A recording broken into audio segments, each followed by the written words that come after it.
Hello, everyone. We are now going to talk about a magnificent novel of the modernist period, Mrs. Dalloway by Virginia Woolf. I'm sure everybody knows something about Mrs. Dalloway. It can be considered a female reply to James Joyce's Ulysses. Like James Joyce's Ulysses, Mrs. Dalloway is set in one single day and represents the interior lives, the mental processes of its various characters.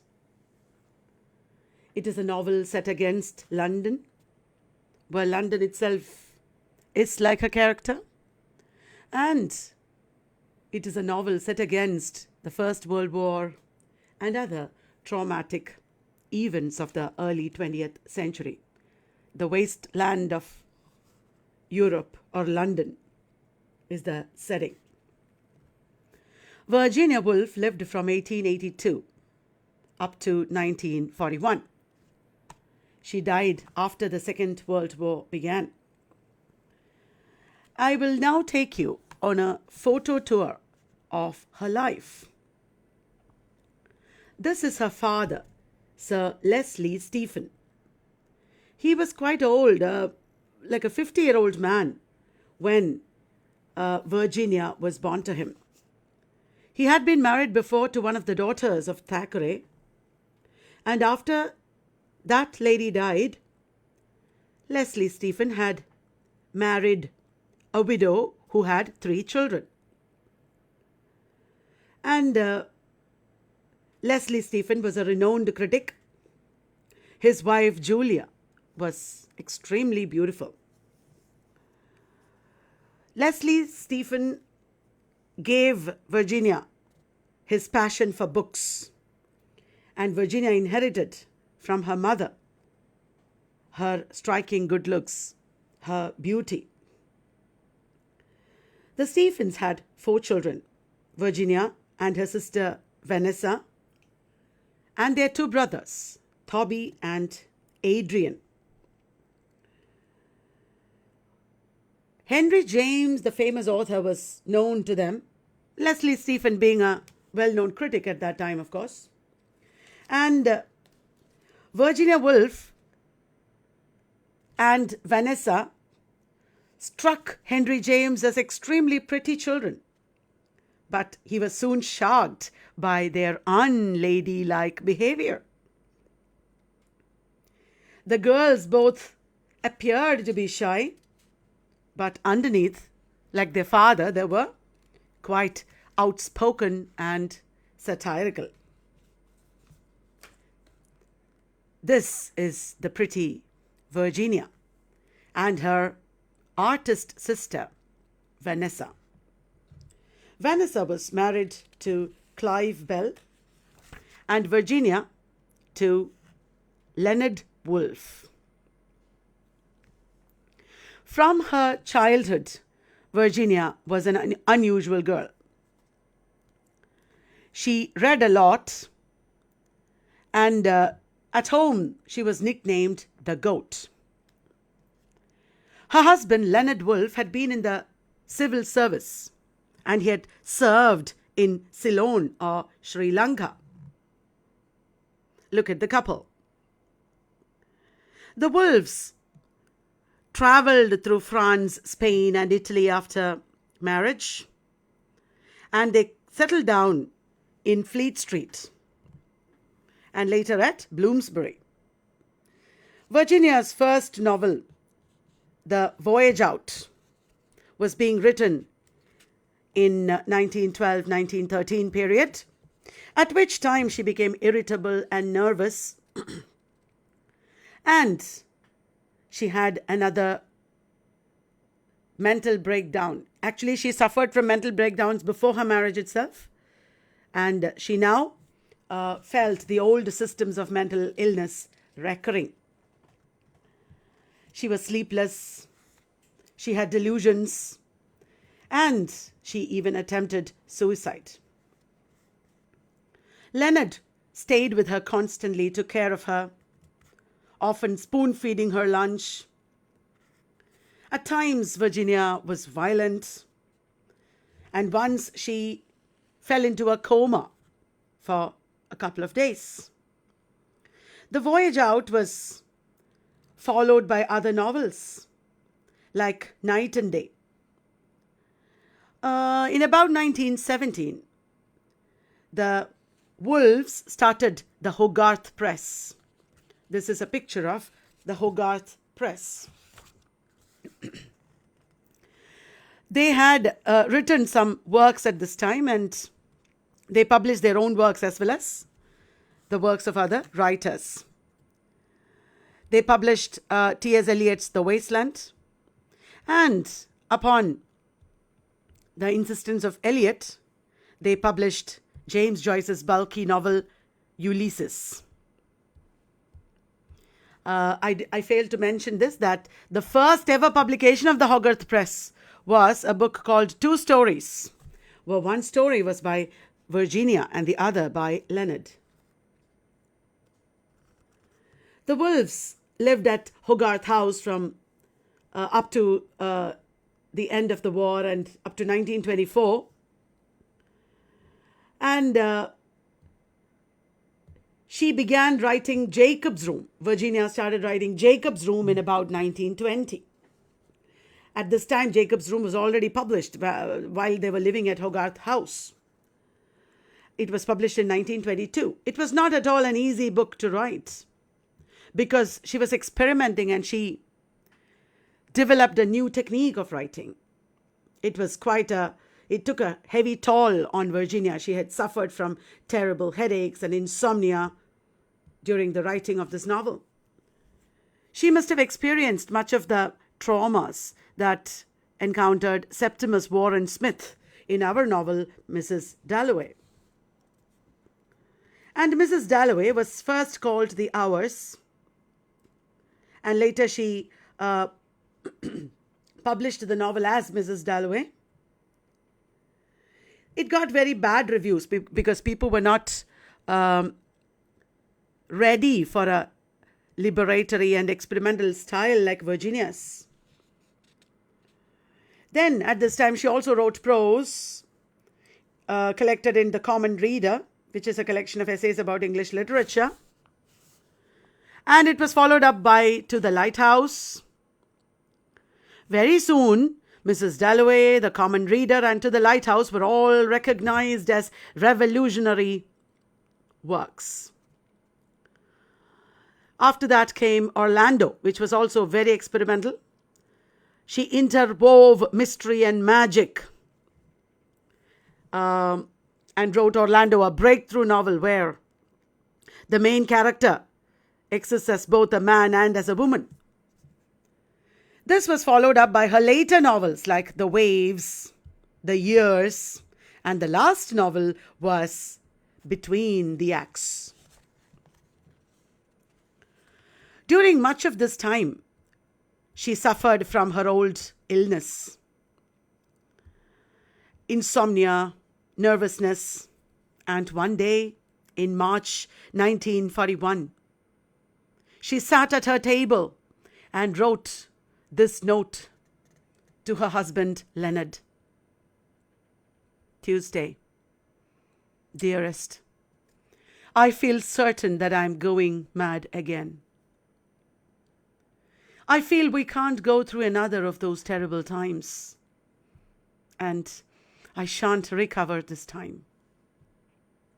I begin to hear voices, and I can't concentrate. So I'm doing what seems the best thing to do. You have given me the greatest possible happiness. You have been in every way all that anyone could be. I don't think two people could have been happier till this terrible disease came. I can't fight any longer. I know that I'm spoiling your life, that without me you could work. And you will, I know. You see, I can't even write properly. I can't read. What I want to say is I owe all this happiness to you. You have been entirely patient with me and incredibly good. I want to say that. Everybody knows it. If anybody could have saved me, it would have been you. Everything has gone from me but the certainty of your goodness. I can't go on spoiling your life any longer. I don't think two people could have been happier than we have been. While she was writing this note, Leonard passed her work table and said, "Virginia, it's time for lunch." A little later, he called to her, but there was no answer. He went out to look for her and found her hat and walking stick on the river bank. She had drowned herself.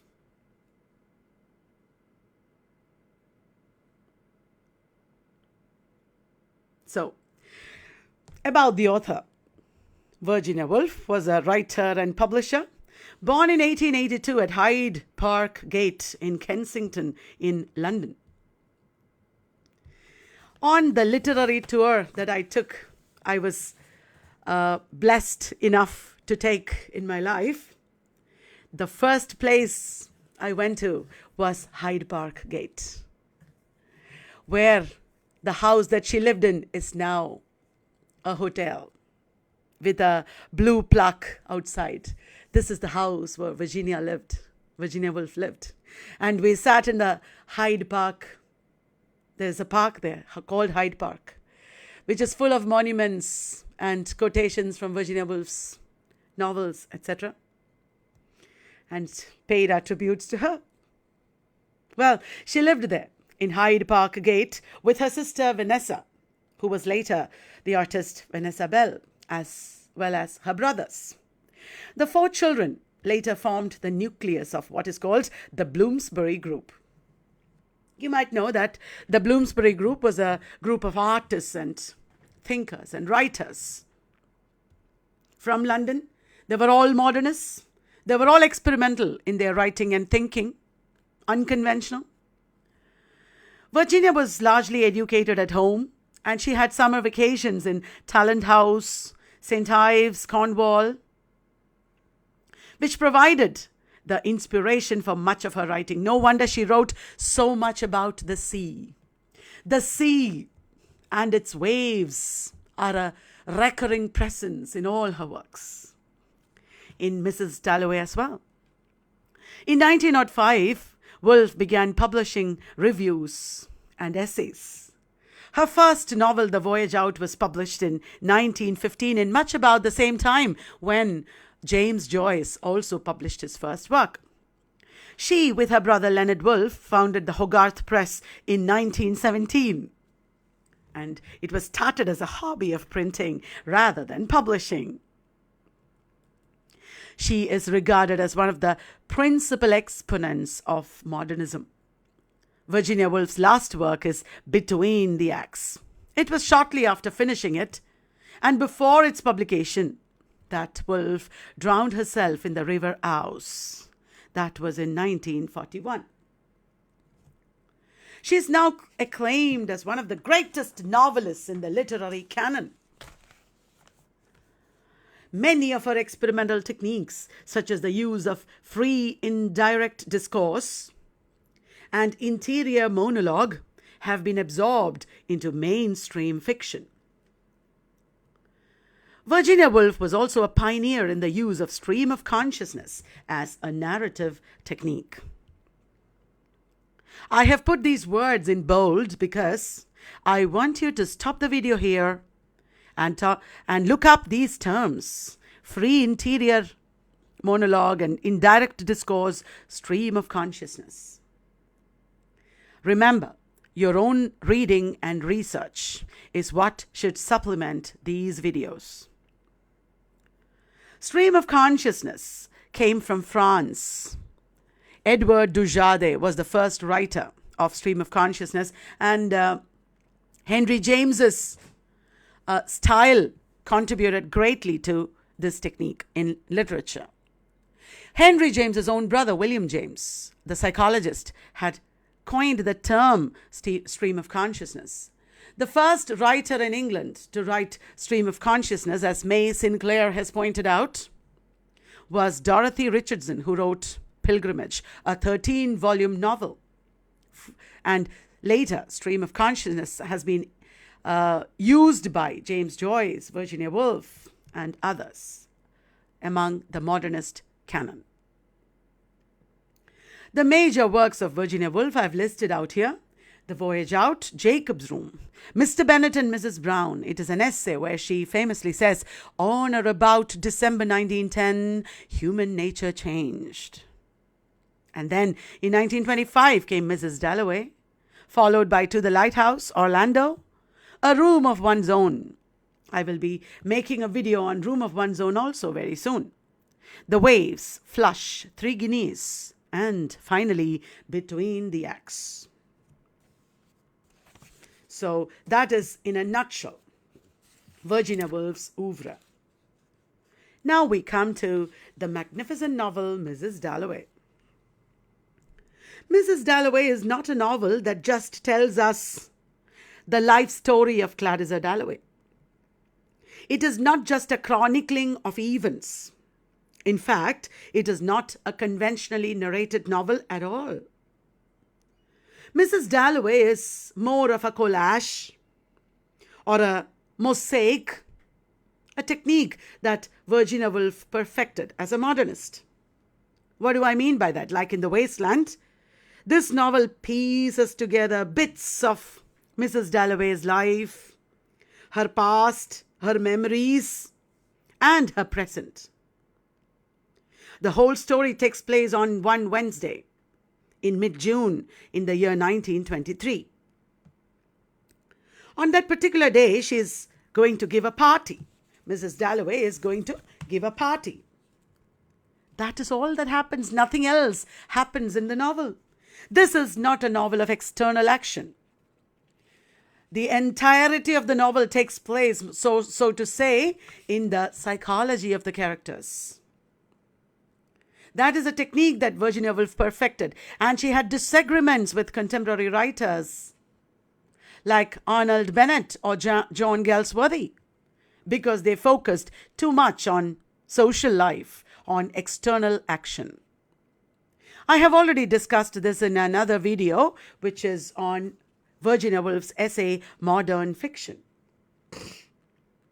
So if this story is not about a story, if this novel does not tell us a story, then what do we readers do? What do we read? How do we read? The job of the reader is to look beyond what is given in the novel, to look beyond the plot, to look beyond the story, at who Mrs. Dalloway has been and what she has become and how. You have to delve deep into the character, which is not an easy task, because the appearances are always deceptive and the depths are very complex. Now about the novel. It is the fourth novel by Virginia Woolf, written in 1920-24 period and published in 1925. Obviously, it belongs to the genre of modernist fiction. And as I told you already, it is set in London in mid-June of 1923. It is written in the third-person omniscient point of view. It is not written in first person. Mrs. Dalloway is not telling us her story herself, but it is almost entirely from the point of view of the characters. This novel takes place entirely in the space of one day in the life of Clarissa Dalloway. That one day is like an objective correlative, as T.S. Eliot would have termed it. There is a parallel plot, however, about a World War I veteran, Septimus Warren Smith. He is suffering from shell shock. People who fight in the wars, especially those who fought in the Great War or the First World War, suffered from what is called shell shock. In modern terminology, it is called PTSD, post-traumatic stress disorder. which is a very overarching term for a variety of traumatic disorders. The novel Mrs. Dalloway was created from two short stories, Mrs. Dalloway in Bond Street and the unfinished story, The Prime Minister. I have made two small careless mistakes here, which I shouldn't have made. Let me just correct it, because better late than never. Righto. So I was saying that this novel is created from two short stories, Mrs. Dalloway in Bond Street and the unfinished The Prime Minister. Society and class, warfare, privacy, loneliness and suffering, time, psychology, perception, social criticism and death. These are some of the major themes in the novel. Take a look at it again. Society and class. Mrs. Dalloway is upper class. Society woman. Warfare, privacy, loneliness and suffering, time, psychology and perception, social criticism and death. As the novel focuses mainly on the character of Clarissa Dalloway, Virginia Woolf changed the name of the novel from The Hours to Mrs. Dalloway. Originally, it was called The Hours. Later, Michael Cunningham has written a very famous novel called The Hours, where Virginia Woolf, Mrs. Dalloway, and a woman reader of the novel, Mrs. Dalloway, her name is Mrs. Brown. They are all characters. Michael Cunningham's Hours won the Booker Prize, and it has been made into a very famous movie. One of the novel's key contrasts, this grammar mistake, the same Concord mistake was there earlier as well. One of the novel's key contrasts is between the oppressiveness of clock time and the unrestricted time-defying freedom of the mind. Time is a very important theme in modernist fiction. You can see it in many avant-garde movements. Starting from Tristram Shandy in the 18th century, you can see how writers have depicted the difference between time as it is felt in the mind and the oppressive clock time. In the second section, or the Quentin section of The Sound and the Fury by William Faulkner, another famous modernist novel, you can see the same idea. The oppressiveness of clock time and as against experiential time. You can see this in the novel Remembrance of Things Past. Tell me, who is the author? I'm not telling you, I suppose you know. Okay, as Virginia Woolf herself commented, in this book, I have almost too many ideas. I want to give life and death, sanity and insanity. I want to criticize the social system, to show it at work and at its most intense. The character named Mrs. Dalloway takes first appearance in Woolf's first novel, The Voyage Out. It is not for the first time that we see Mrs. Dalloway here. And then in 5 of her short stories, though they all don't seem to be the same woman. However, the name was repeatedly used by Woolf in earlier works. The novel Mrs. Dalloway has been translated into many languages: French, Danish, German, Hungarian, Italian, Spanish, etc. It has been praised by many critics, by David Deutsches, Joan Bennett, E.M. Foster. Take a look. Now, let us move on to talk about the historical context of Mrs. Dalloway. As I have told you several times over, Mrs. Dalloway takes place in 1923. The World War I had been over for 5 years. The devastating effects of the World War are still being felt. The horror of the war still haunted the national psyche as an unresolved trauma.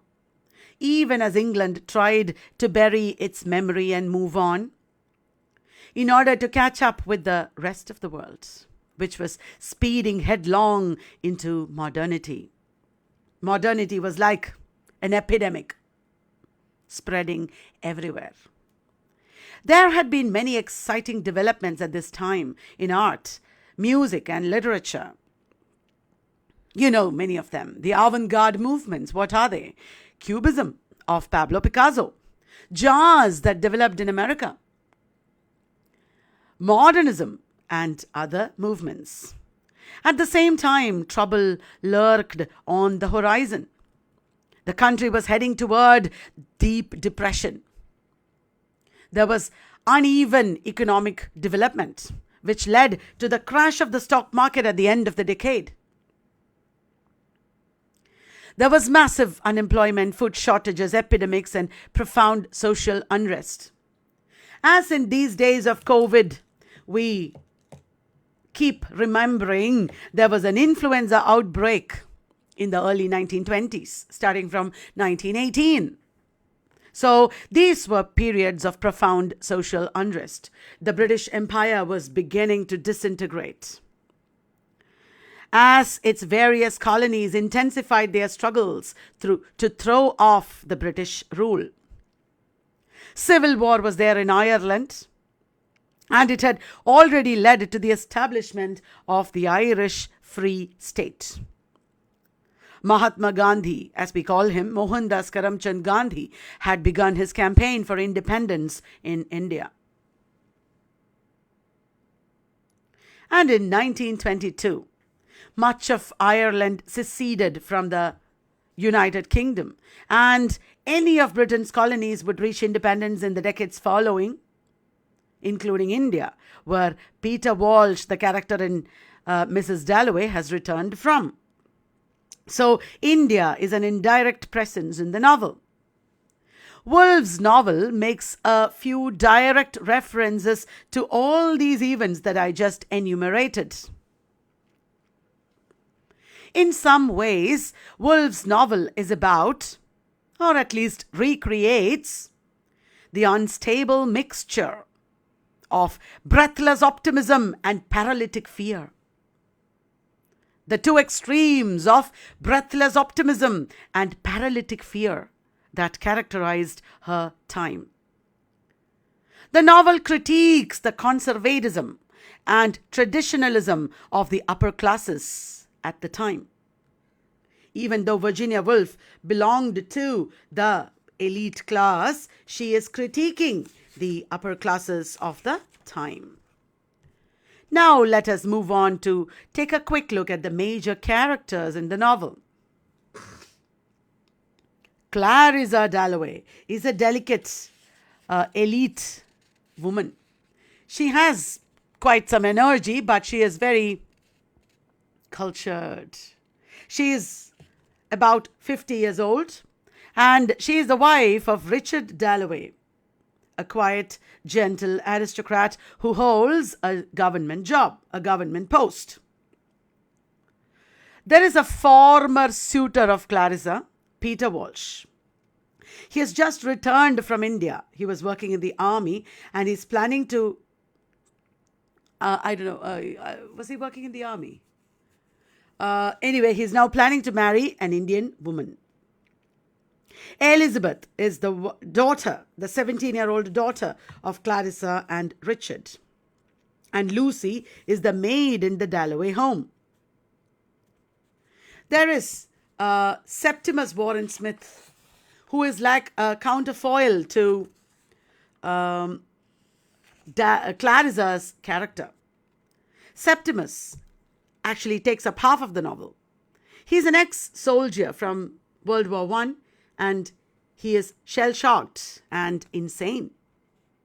His wife Lucrezia is Italian, and she is looking after her husband.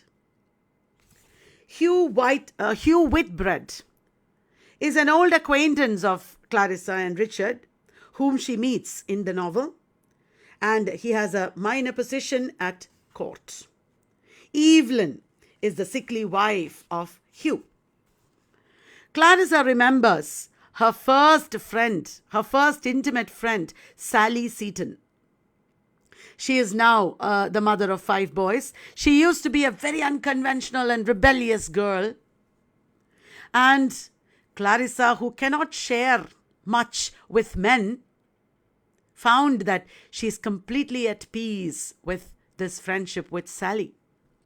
There is homoeroticism suggested there. Incidentally, Virginia Woolf had a lesbian partner, Vita Sackville West, whose story is the basis for Orlando. Doris Kilman is a woman that Clarissa hates. She is the tutor to Elizabeth Dalloway, and Clarissa feels like she tries to claim Clarissa's soul. Justin Parry is Clarissa's father, and Helena is her aunt. Isabel Pole is Septimus's first love. Evans is a comrade of Septimus, and he keeps remembering this comrade. Evans was killed in Italy shortly before the armistice. There is a woman called Daisy. She is 24 years old. She is planning to marry Peter Walsh. I told you he is planning to get married. Sir William Bradshaw and Dr. Holmes. They are both doctors of Septimus Warren Smith. And Lady Millicent Bruton, Lady Bruton as she is called, is a friend of the Dalloways. Millie Brush is her secretary. Miss Pym is the saleswoman in Mulberry's flower shop, where Clarissa visits at the beginning of the novel. So that is a quick look at the major characters. Now, introducing the character Mrs. Dalloway.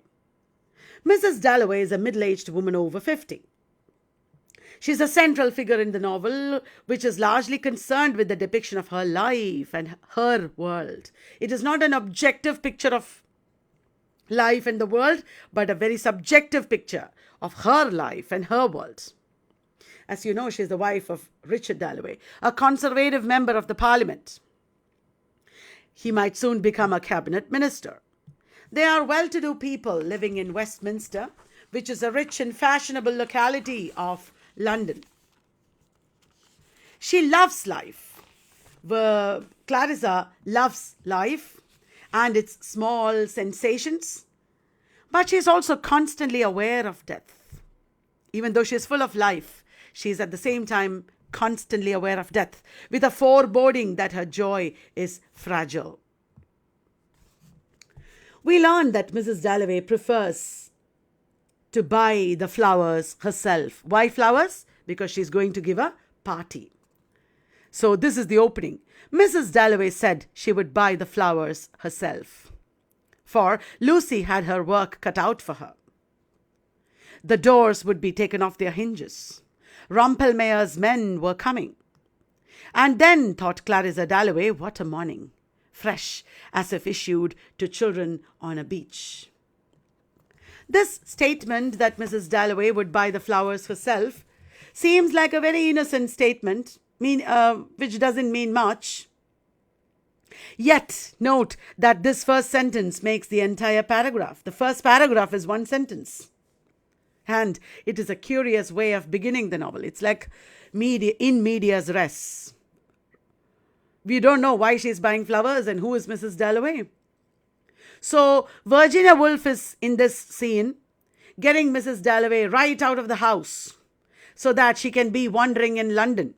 She's a female flaneur, F-L-A-N-E-U-R, a wanderer in the city. And she will be among the voices and noises and colors of London. Flanked by strangers, she will be meeting up old friends, one friend and a neighbor. And she will be reacting to a London that she has not seen for some time. Why she has not seen London for some time is because she's recovering from some illness. So Mrs. Dalloway goes out to buy flowers. It is a fine morning in June, soon after the end of the First World War. Mrs. Dalloway is giving a dinner party in the evening. As the maidservant Lucy is busy with arrangements, Mrs. Dalloway herself goes out to buy some flowers. This is a day when Mrs. Dalloway is going to do something she enjoys, but because of her illness, she has not been able to do it for some time. Her illness is probably influenza, and she has not been going out of her house for some time. Clarissa is a disillusioned socialite. She is used to throwing parties, but she has mood swings. So she is sometimes happy, sometimes depressed, like Virginia Woolf herself was. So the disease or illness of Clarissa is not just her influenza. It could be also emotional, mental, spiritual. Because of her illness, we know that Mrs. Dalloway's excursion is not routine. She does not go out every day. Usually, Mrs. Dalloway has things done for her. There will be people to wait on her and to do her errands. Today is special because it is fresh and brisk. She is feeling fresh that day. And the maid is busy supervising the makeover of the house after winter. And Mrs. Dalloway is going to do something that she has enjoyed before. This is the return of the summer season, the return of Mrs. Dalloway's good health, and her return to London. Summer, health, London, all these returns are running parallel to one another. Just as we see her doing shopping and moving towards the flower shop, mulberries, suddenly we leave Mrs. Dalloway and her thoughts and enter the mind of Scrope Purvis. Purvis had been Clarissa's neighbor for some years, and he knows Mrs. Dalloway quite well. He thinks Mrs. Dalloway is bird-like, even though she is 50-ish and still very pale from her recent illness. She is bird-like. She's also wearing a feathered yellow hat, we will see, because she takes off her hat when she returns home. So this feathered hat gives a picture of a bird. Clarissa also thinks of herself as bird-like, because she compares herself with Lady Bexborough. Through her comparison of herself with Lady Bexborough, Clarissa tells us about herself. It is then that we learn about Clarissa's physical appearance, and she is rather negative in talking about herself. She would gladly exchange her good looks. She's very good looking, pale and smooth complexioned. But she would gladly exchange her looks with Lady Bexborough's dark, crumpled complexion.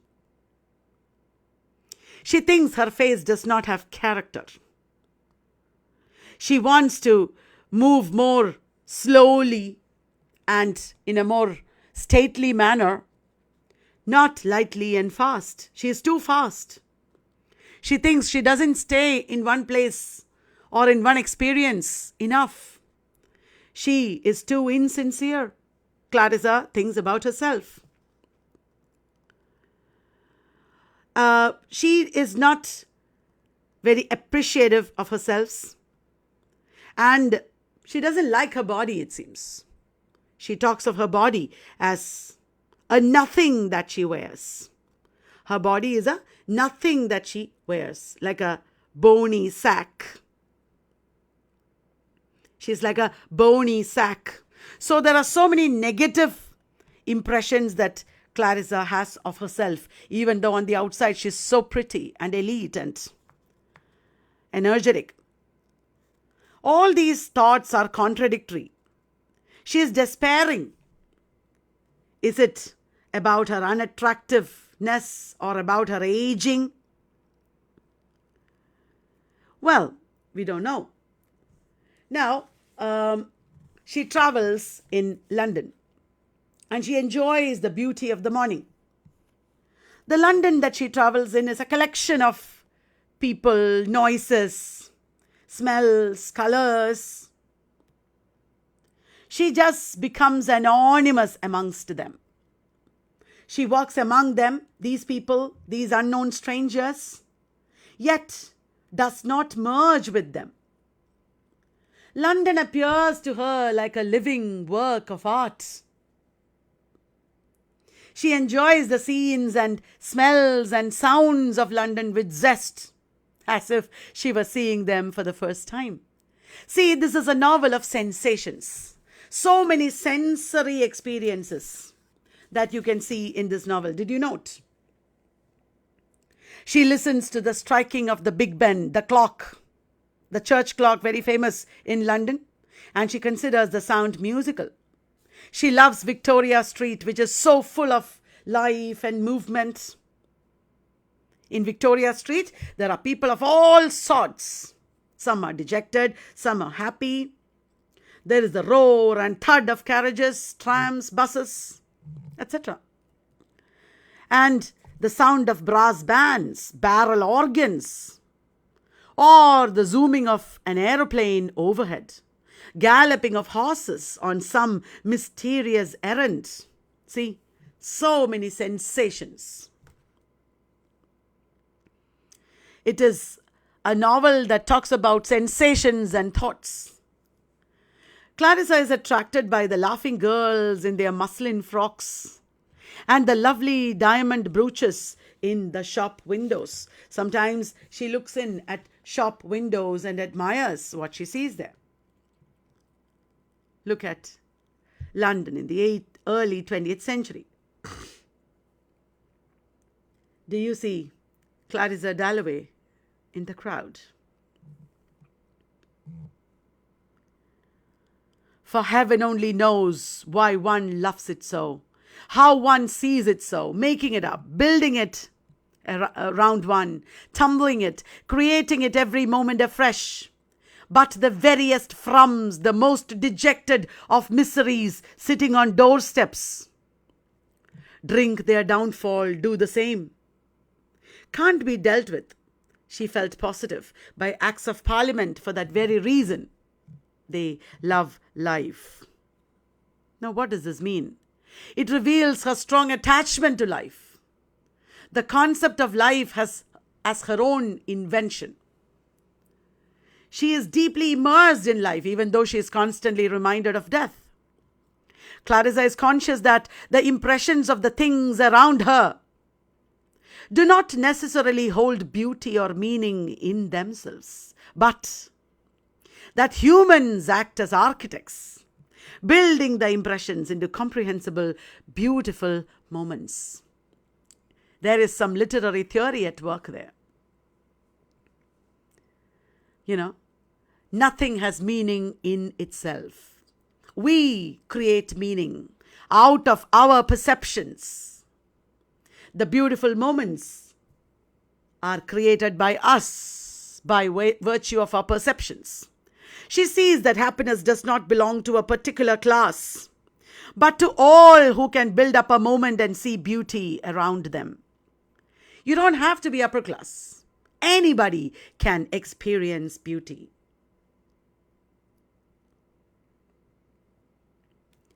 Now, the next slide says, Remembering Peter Walsh. It is important to consider the fact that we hear about Peter Walsh first, long before we hear anything about the husband, Richard Dalloway. You know, this is a novel about Richard Dalloway's wife. Yet, it is not Richard that we learn about first. It is Peter. The people who are important in our lives may not be the people who are important in our lives. Did you understand what I mean? We discover that Clarissa very rationally chose to break off her relationship with Peter Walsh. They were in love, and she very rationally broke off their relationship. And very rationally, she became Mrs. Dalloway. The title of this novel, Mrs. Dalloway, doesn't say Clarissa.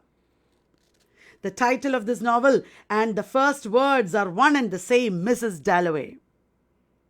Those words begin the novel. Why the title and then the first two words?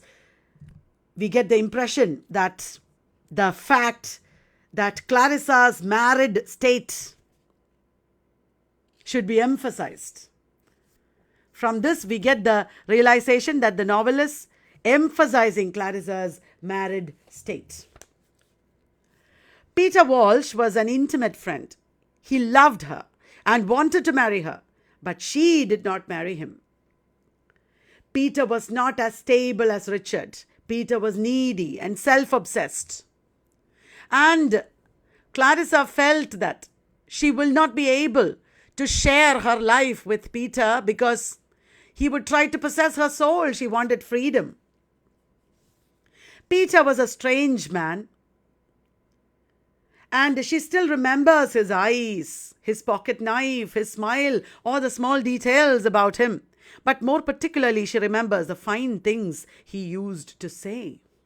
Once, as she was standing in a field and enjoying the beauty of nature around her, Peter came up and asked, "Musing among the vegetables?" He asked her, "Musing among the vegetables?"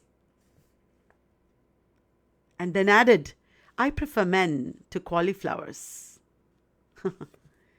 She is standing among the vegetables, her plants, and he says, "I prefer men to cauliflowers." What he says is, he prefers the company of human beings to the non-human. It's only a trivial joke that Peter told Clarissa. Yet, it's nothing significant, but Clarissa's memory has preserved it all these years. She still remembers it. And that is Peter's first speech in the novel. And probably that is also why Clarissa rejected Peter. And had she married Peter, Peter would have insisted on sharing her life, which she couldn't tolerate, perhaps. She was terribly fearful of sharing, especially with men. She equates sharing her life with a man to surrender. And Peter would have insisted that Clarissa surrendered in that sense. Not only in the sexual sense, but in every sense, spiritually. Clarissa did not want that kind of an intimacy. It frightened her. Dangerous. That is the word that she applies to the act of living like that. Had she chosen to live with Peter, she would have lost her balance. It would have been a terrible mistake. So she chose security and safety in Richard Dalloway because Richard Dalloway does not share her life or love her as much as Peter does. Now, you remember that Clarissa had influenza and her doctors think that her heart might have been affected by influenza. But figuratively, Clarissa's heart has already been weakened even before influenza. It was weakened by disuse long before influenza affected her. Clarissa has been too careful with her heart's affections. Peter Walsh has now come from India. And Mrs. Dalloway is walking. And at around 11 a.m., she reaches St. James's Park. There she encounters an old acquaintance, Hugh Whitbread. Because he's an old friend, both Clarissa and Hugh have shared a common history. It is near the entrance of St. James Park that they meet. Hugh is an old friend of hers, and he has a little job at court. This encounter shows us, actually, that Mrs. Dalloway is not a simple person. This encounter is like a metaphor. It's very important. It shows the complexity of Mrs. Dalloway's character. She does not look at everybody in the same way. She is one person with Richard. She is another person with her daughter Elizabeth. And she is yet another person when she is with Hugh Whitbread. Most people think that they are always the same. But Clarissa realizes that she is not always the same. She realizes that people cannot remain constant like that. We all change. The entire novel is about change. To the Lighthouse by Virginia Woolf is also about change. Change as an inscrutable reality of life. That is a modernist theme. People always change because of circumstances. And Clarissa's perceptions of other people also keep changing. She does not think the same thing about anybody all the time. Clarissa seems to be a very strong-willed and clever and intelligent and powerful character, but everything is not in her control all the time. She tried to order her life by marrying Richard, and she has been near death of late because of her illness, and also because the world had been torn apart by the World War. These experiences have not been easy. Now, both she and the world seem to be healing. Hugh Whitbread tells Clarissa that they had come to London because his wife Evelyn was ill again. Evelyn is sick. She is sickly. And they had to consult the doctor. He promises Clarissa to come to her party in the evening. He is the epitome of the English gentleman. Hugh Whitbread is the ideal English gentleman. He is always well dressed, charming and wealthy. And he has no real substance to him. That is the ideal Englishman, making him a symbol of traditional England. This meeting with Hugh Whitbread stimulates Clarissa's memory of Peter Walsh. She keeps remembering Peter Walsh on and off.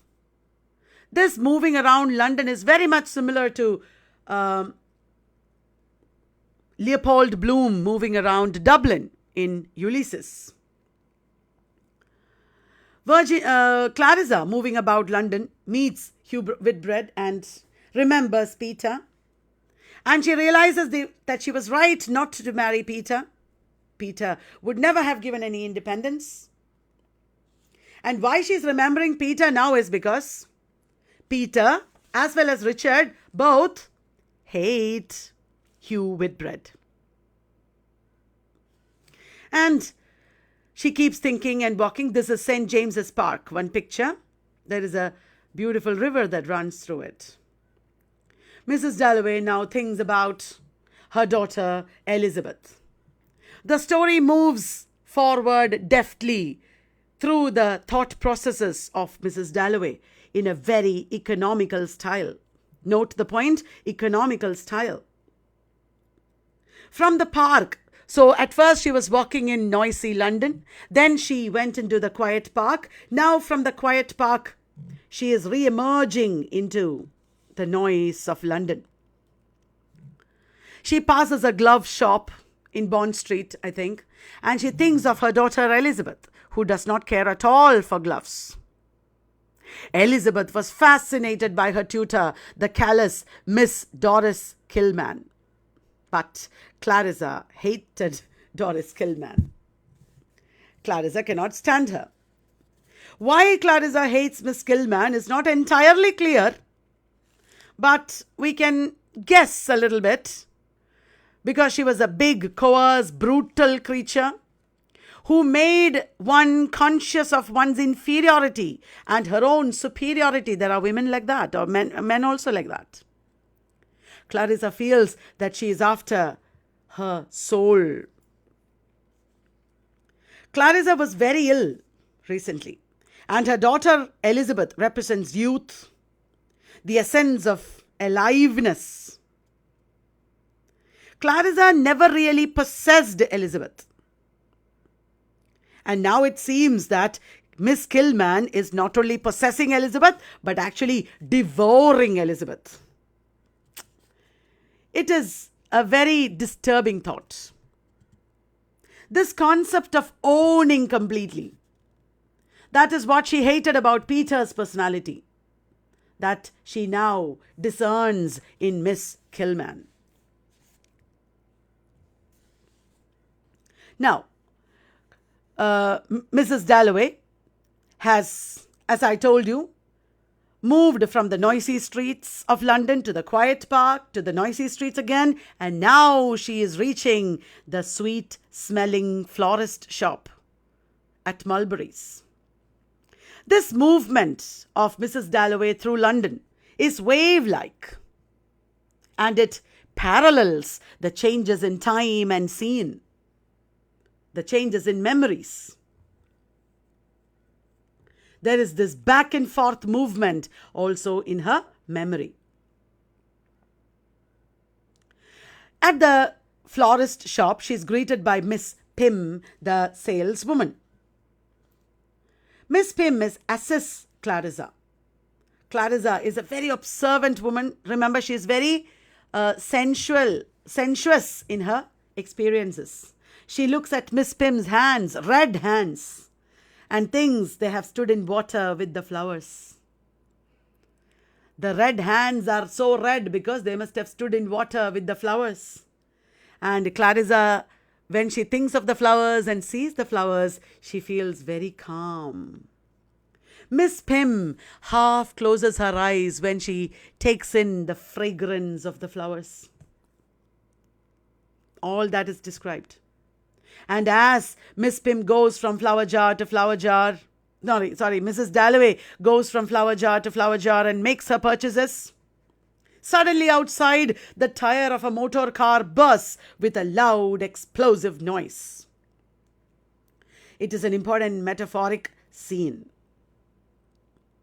And everybody is shocked. Everybody looks at the car and speculates as to who was in the car. It looks like a very influential person's car. Is it the Prime Minister or the Queen or the Prince of Wales? Mrs. Dalloway thinks the car must belong to the Queen. Someone of importance must be there, they all think. Now, all the people who are there present, witnessing this, feel very important because they witnessed the bursting of a car tire of some important person. And they all have a different response to this event. Especially two people, Clarissa Dalloway and Septimus Warren Smith. The motor car event acts like a shift between the mind of Clarissa that we were seeing till now to the mind of Septimus. Both witness the same event but from two different viewpoints. While Clarissa thinks that must be a gunshot, Septimus thinks that it must be the crack of a whip.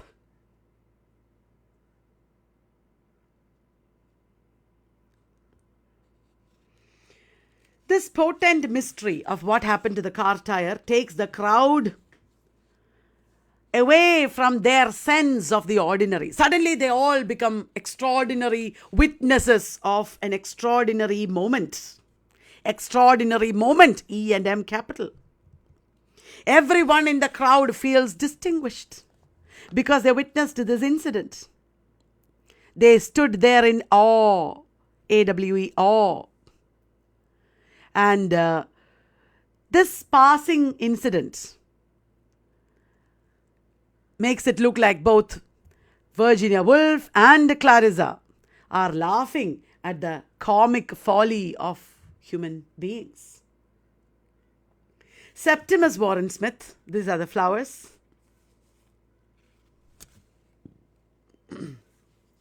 So now we have to leave Mrs. Dalloway to select her flowers, and we have to turn to Septimus Warren Smith. As I told you earlier, he's the other half of the novel. Septimus was passing by with his wife Lucrezia, the Italian woman. Their story is like a subplot of the novel, but like half of the novel, like Anna Karenina and Konstantin Levin. Septimus and Lucrezia have been married for the past 12 years. And Septimus and Mrs. Dalloway never meet in the novel. They do not meet at all in the novel. While Virginia Woolf was writing this novel, she had jotted in her diary that she wanted to sketch the world seen by the sane and the insane. Mrs. Dalloway is the sane, Septimus is the insane. The book, Mrs. Dalloway, was to be more than just the story of Clarissa. It would be the story of two main characters running parallel to each other. Clarissa and Septimus are linked to each other through various experiences that they share, and most importantly, through their insistence on a spiritual life. Both Clarissa and Septimus are intense, sensitive people who prefer a spiritual existence over a mundane, materialistic existence. Clarissa is a very complex person, like Septimus also is. Clarissa is not what she appears. On the outside, she appears very composed, but she is never relaxed or quite open with anyone. She is always lost in her serious thoughts, dreams, and musings. And no one can see the real dark depths of her soul. When you say dark, it doesn't mean evil. Dark only means very private, where light doesn't shine. You never know it. Septimus' soul is also, of course, dark because of his insanity. And while Clarissa thinks that she has heard a gunshot, Septimus thinks that what he has heard is whip cracking. Even though gunshot is what Septimus is most familiar with, what arouses in his mind is a feeling of trauma, represented by the whip crack. There is a famous statement made there: the world has raised its whip, where will it descend? While everybody else is only startled, Septimus is terrified of trauma. So in these incidents, you are being subjected to the realization that everything has two levels: the level of exterior appearance as well as the inner world of sensations and feelings. There is a dichotomy at work here.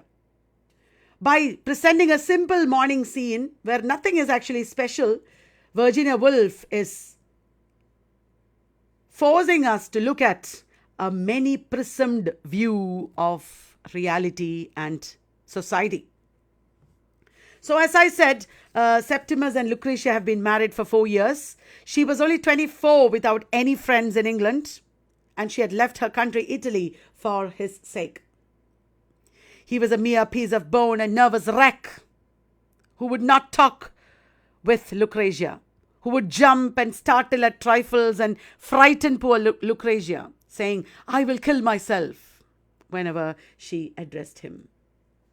The trauma of Lucrezia must have been as great as the trauma of Septimus. Septimus and Clarissa, as I told you, never actually meet, but they often act as doubles in the novel. Or they represent the two ways of dealing with the world. With Septimus, Woolf also adds another level of social criticism, showing how poorly England has handled the war and its aftermath. Septimus is a representative of how poorly England has handled the consequences of war. His troubles call into question the legitimacy of the English society that he himself fought to preserve during the war. Look at the irony. Septimus fought and lost his mind. Why? In order to preserve the English society. And his life and his troubles and insanity put the very legitimacy of the English society under question. Just then something strange happens. An airplane passes in the sky, making letters out of smoke.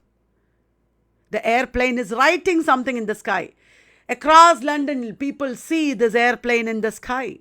Actually, it was advertising the word toffee. This airplane that is advertising is an important symbol in this novel. Actually, airplane is an important symbol for many modernists.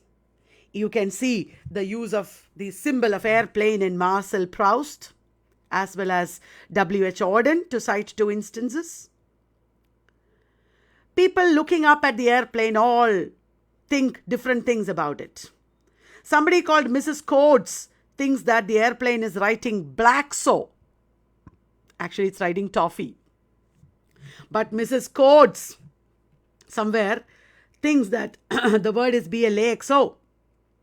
Another woman, Mrs. Bletchley, thinks that the word is creamo. Again, literary theory at work. One thing means different things to different people.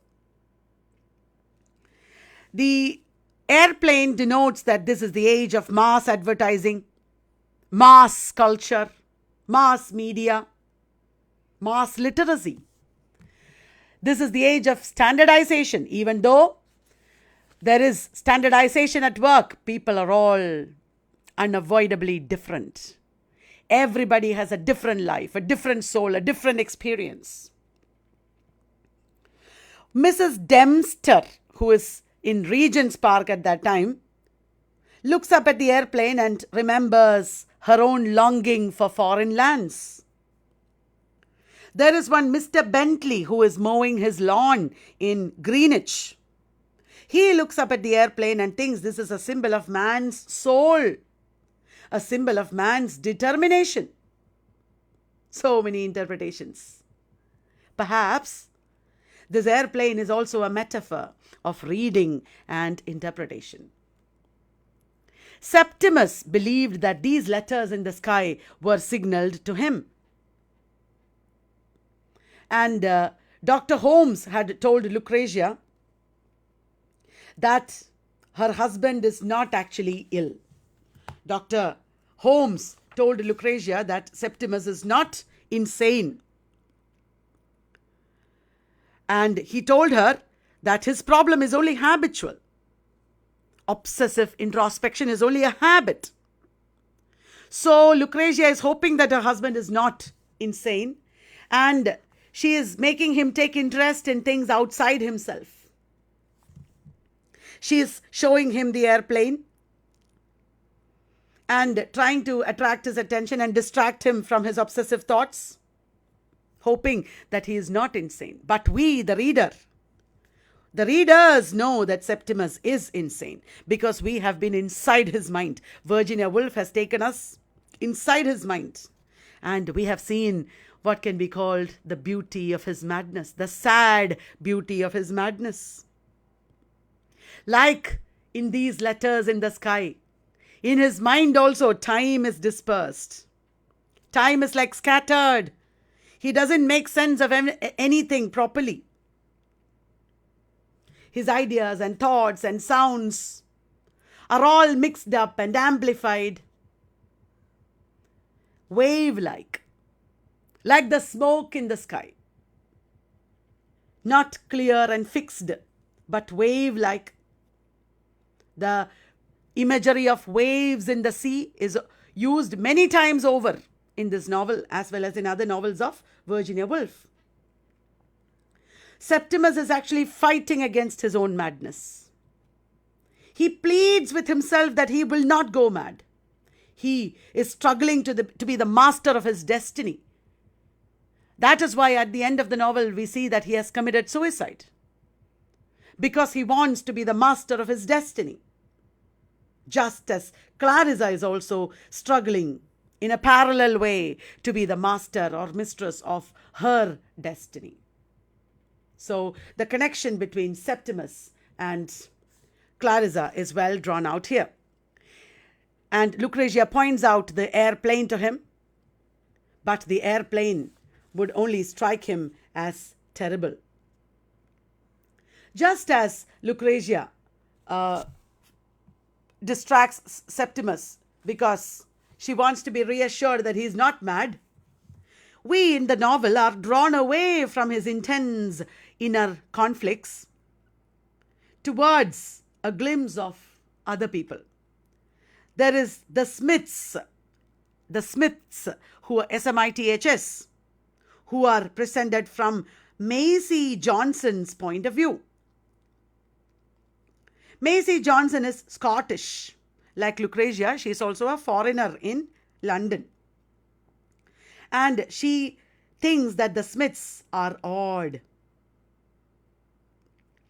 Everybody seems odd to Maisie because she is an outsider. And especially the Smiths. And then as we look at the Smiths through Maisie's eyes, suddenly we start looking at Maisie through Mrs. Dempster's eyes. Mrs. Dempster, remember? The one who longed to go to foreign lands. From Mrs. Dempster, we move into the eyes of Mr. Bentley. Perceptions, different interpretations.